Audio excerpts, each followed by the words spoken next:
Alright, what is going on, guys? It is Benny, and it is official. Mortarbait is back in the meta. The love of my life has returned. This guy has the new freaking absolutely annoying card, so let's go ahead and try to take that out before he does anything too crazy. That card is actually so freaking annoying. I cannot stand it. It is so strong. Supercell did their signature move of making an absolutely broken card, but that's okay. Let's go ahead and play the Knight in front, and then let's get a Skeleton Barrel, especially because you know, this guy sucks. So we're gonna get some good damage here. I can feel it. He's gonna use the Inferno Dragon on the LP, and then okay, he's gonna zap. So no damage there, but I guess we are in the damage lead. So you know what, we can rock with this. And then why don't we go ahead and pop another Mortar. Now guys, this deck, honestly, I'm so happy to have it back in the meta. It is so much fun to play, and it is definitely better, especially because the Dagger Duchess has been nerfed. I still do think that Dagger Duchess is probably the best tower. All my matches in the top 1000, everybody's still using Dagger Duchess. And another thing as well is I think a lot of people were very worried about the Goblin spell kind of just like completely demolishing this deck, but I haven't really seen that, at least not yet. It could change, you never know. Lava Hound with the new card is crazy. What is going on here? Okay, let's start the Little Prince in the back. Let's go ahead and cycle a Skeleton Barrel to keep the pressure up, and if we can make him use his arrows, then that would be amazing. And then let's go ahead and do this, and let's get the Knight right here. And okay, the new card is targeted on all of that stuff, which is really good. And then we can get a Goblin Gang as well to kind of help out. And then the Lava Hound will go down. How are we going to deal with this though? Okay, let's go ahead and play the Evil Mortar right here, and then we can play the Goblins right here. Oh man, this is gonna be tough. This is gonna be very tough. We're gonna take some damage here. Let's go ahead and play the Evil Knight here. That is crazy damage that card deals, man. That is so insane. Okay, well, okay, how do we want to do this? How are we going to defend this push, guys? Let's go ahead and Skeleton Barrel right here, and then let's get a Goblin Gang down, and then why don't we play the Mortar up high to kind of pull the Lava Hound. Let's see if he uses those arrows, and then, oh my goodness, that card is just absurd, man. Let's go ahead and Poison right here, and then he's going to Evo Zap. Let's go ahead and play the Knight. And then if it locks onto the tower though, that tower is going to take so much damage. We just have to please get it down. Okay, good. And then we can go ahead and play the Goblin Gang right here. And it's going to be... now, I'm not too sure. Do we go offensive or do we just play defense? I think we're going to play defense. So let's go ahead. Let's play the Mortar right here. Let's play the LP right here. Then let's play the Knight back here to try to keep that thing from locking onto the tower. Play some Spear Goblins here. Oh my goodness, please don't lock onto the tower. This is going to be so close. Oh my goodness, good game. Alright, well, let's go ahead and give him good luck, and let's go on into the next one. Alright, you guys, next matchup, we're up against Egiant. He went for the Egiant right off the play before I could even start recording, so we're a little bit later to it. This guy's going to go for the King Tower activation, which is really disrespectful. We're not going to go too aggressive here. Now, the thing about Egiant is I feel like it's going to be a long match. I feel like against Egiant, it's one of those things where you know, it could really just come down to chip damage. Actually, this is an interesting Egiant deck. I haven't seen Prince in Egiant in a long time, but it makes sense with the new balance changes. So we're gonna go ahead and Skeleton Barrel here because we have those Spear Goblins going in, and the reason why Mortarbait is better now is because it's a lot harder for them to you know, just rely on the Dagger Duchess with your spammy troops, especially because Goblins take 2 hits now. So you can kind of drain the Dagger Duchess a little bit easier and then utilize your Skeleton Barrel. Now, he played the Dark Prince. Let's go ahead and Mortar here. I feel like he was being a little bit aggressive. And then let's see what he does. He's going to have to Void to defend the Mortar. Let's play some Spear Goblins here just to kind of keep the pressure up and get some nice chip damage. That is beautiful. I'm loving it. And then I think we're just going to slow it down now. I was very tempted to go ahead and Goblin Gang, but I think we're going to slow it down. Okay. Now, the key to Egiant is not playing all of your counters at once. So, let's go ahead. Let's play the Skeleton Barrel just to cycle. And then we're going to go ahead and play the Evo Knight here for the Prince. But then we're going to go ahead and Evo Mortar to the side. We're going to wait and see if he tornadoes or anything. There's the tornado. So now we're going to go ahead and spread out all of our defensive cards. And that means the Goblin Gang, the Spear Goblins, you know, all of that. And then we can play the Knight up high to pull all of that and stop it. And then he's going to go ahead and Egiant in the back. I did not mean to play my Mortar like that. That is crazy. But if he leaves it alone, actually, the Mortar should splash onto the tower and get one hit, which is nice. So at least we get a little bit of damage there. Let's go ahead and play the LP right here, because I don't think he can void it in that position, at least with the Mortar right now. And then, yeah, he's going to have to Tornado. Then we can go ahead and play some Spear Goblins. And that was actually a very solid defense. I'm not even mad about that. Then we can go ahead and play the Knight here, and we can counter push with the Mortar. And then we're just going to chill for a second. Let's go ahead and Skeleton Barrel. Ooh, that was a good Evo Tesla, actually. Okay, now we're going to wait. Because the Evo Tesla changed it a little bit, like, it's guaranteed to get the Death Blast, which is fine. I mean, it's not a big deal. Let's get the Evo Knight to body block for a second. Then let's log here. And then, oh, he missed his Void. Oh my goodness, I can't believe that. Okay, then we're going to get a Mortar lock. And we do have the Evo Knight going down. And then we can go ahead and play another Evo Mortar, and that's going to be a win. Let's give him a good game. Hey guys, next matchup is looking like we're up against Lava Hound. This guy's a little bit below us in trophies, so, you know, we definitely don't want to lose this one.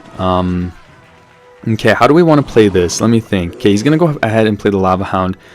What I could do is, I think, okay, I'm going to Knight, and then I'm going to Skeleton Barrel, and then hopefully that forces him to use his arrows, or Baby Dragon. I haven't seen Baby Dragon in Lava Hound in a little bit of time. Let's go ahead. I feel like all I'm playing today is Lava Hound, man. Let's go ahead, let's play the Goblin Gang, and then why don't we play some Spear Goblins as well, and then we'll just wait a second, and then we can Poison, and that'll take out the Bats, and hopefully the Lava Pups as well, and then we can go ahead and play the Knight here. And everything will go into the poison, and then we should be okay. I think the Witch will spawn some Bats, but even if they do get on the tower, the damage they're going to do is pretty insignificant. And then we can go ahead and Mortar here on the other side, and let's just wait and see what he does. He's angry about that one. He did not like that Mortar.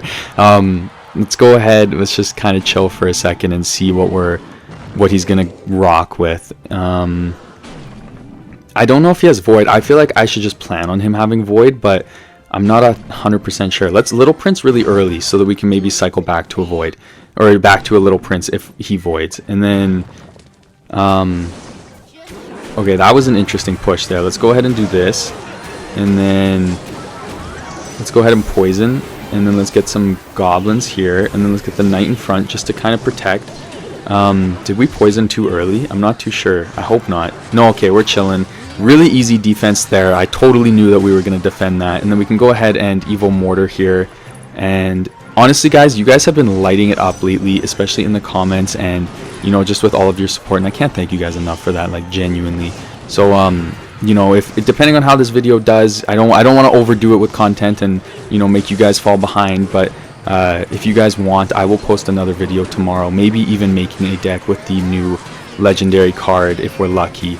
He's gonna go ahead and Fireball there. That is crazy. This guy has like every spell in the book.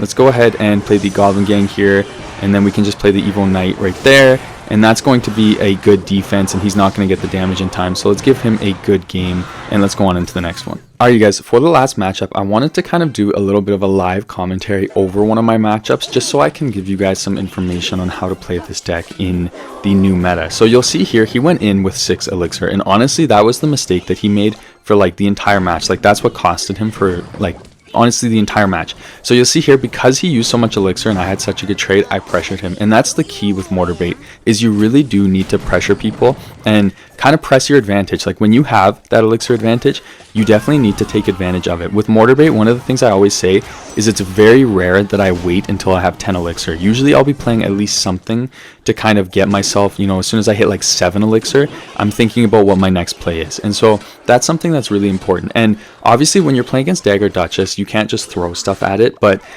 with the Dagger Duchess nerf, you still can kind of get a little bit of chip damage. So, you know, I'm okay with cycling my Spear Goblins. Typically I don't cycle my Skeleton Balloon. I usually use my Skeleton Balloon once the Dagger Duchess is out of ammo. But so that's something really important. Now you'll see here, he played the Mortar. I played the Little Prince to kite it. Truthfully, I really didn't need to do that. I shouldn't have. It really wasn't that deep, but I played it, and so that was a mistake that we can learn from. I just didn't want to risk him getting a Mortar lock. And at this point, I'm way up in damage, and I'm feeling pretty happy. And one of the things that you'll see in this matchup is in double elixir, he starts to press me and get the advantage, and that's okay, because with Mortarbait, another thing as well is you can kind of choose when you're going to prioritize something, and you guys will kind of see what I mean about that in a little bit. But he's going to play the cannon cart, and so I'm just going to defend here. He went for the miner prediction right in front of it, which was I'm not really sure what he was trying to predict, because it really didn't make a difference. But that's okay, and I'm holding on to my fireball. I'm using fireball instead of poison, just because I wanted to try it out in this meta, and it really did luck out for me because this guy's minion horde. And so you'll see here, it's going to go for the mortar. I'm just going to go ahead and kite it, and I'm going to go for my evil mortar, because I know that, you know, at this point I can probably press him and at least force him to spend a lot more elixir than what he can get for damage off of me if I just go ahead and play my evil mortar. And so then I'm just going to focus on keeping it alive, and I'm not super worried about that one mortar getting one shot. And that's something I see people do really often, is they over defend, especially for like just a tiny bit of damage. So a mortar that's going to get 1 or 2 shots, I'm not super worried about it. Now here I play my Little Prince, and then I'm going to pop the Little Prince ability as well to take out the mortar. I did forget that the Little Prince ability is not as strong right now, so you know, it wasn't the greatest counter, but it did work out. So I guess buyer beware, make sure you remember that Little Prince is not the greatest at countering right now. But as you can see, I'm pressing the advantage. I'm still down on elixir on this guy, but I was still going for the mortar there, and he's gonna go ahead and play the mortar here. And at this point I'm convinced that I have the win, and so I'm not super worried about defending his mortar. And maybe I could have done a little bit more to defend it, but you know, at this point I know that that half HP mortar is not going to take my tower, so I'm just going to focus on defending the cards that he's playing and not the mortar, because I know if I try to take out the mortar, he's going to start to outcycle me, and then I'm going to be in a ton of trouble, and it's going to be really hard for me to kind of come back from that. So you'll see here, like, he gets some really good damage, and you know, it becomes a very close game, but it made the most sense to do that, because now I have the damage lead again. I didn't over defend and get stuck in this guy's cycle, and I can use that my Mortarbait advantage of just pressing him constantly for the rest of the game to kind of get this win here. So I'm going to go for the Skeleton Balloon. Skeleton Balloon is a great way to get a little bit of chip damage, and I know at this point I can Fireball cycle. I don't want to use my Fireball yet, because I know as soon as I do, that minion horde is coming out. But the Skeleton Balloon is definitely getting me a lot closer to being able to Fireball cycle. And then at this point he plays the minion horde, which was not the right counter, and I end up getting the win. But thank you so much for watching, guys. I really appreciate it, and I look forward to seeing you guys in the next one.